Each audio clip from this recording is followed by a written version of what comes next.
Python இப்போ உங்கள் சிஸ்டத்தில் எப்படி டவுன்லோட் பண்ணுறதுன்னா, இப்போ நான் ஸ்க்ரீனில் கொடுக்குற வந்து python.org.downloads அப்படின்னு சொல்லிட்டு உங்களோட ப்ரௌசரில் போயிட்டு டைப் பண்ணிக்கோங்க. இப்போ இந்த இதில் டைப் பண்ணிங்கன்னா டவுன்லோட் பைத்தான் சொல்லிட்டு ஒன்று வரும்.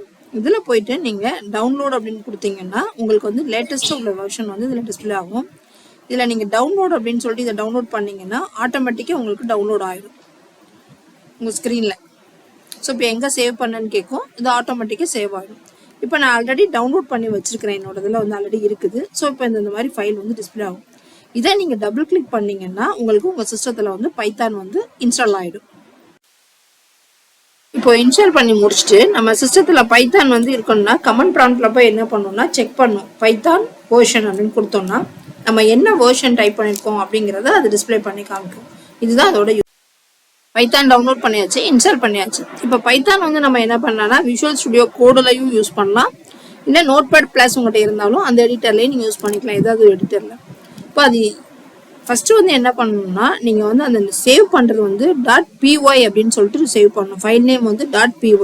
இப்போ இந்த ஃபைல் நேம் சேவ் பண்ணிங்கன்னா சேவஸ் py அப்படின்னு சொல்லிட்டு சேவ் பண்ணால் அது வந்து ஒரு பைத்தான் ஃபைல்.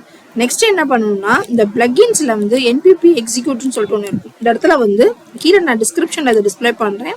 இதை நீங்கள் கொடுத்தீங்க அப்படின்னா அந்த கரண்ட் டைரக்டரியில் உள்ள அந்த பைத்தானோட ஃபைலை எடுத்து அது வந்து எக்ஸிக்யூட் பண்ணி கொடுக்கும். இதுதான் இதோடது.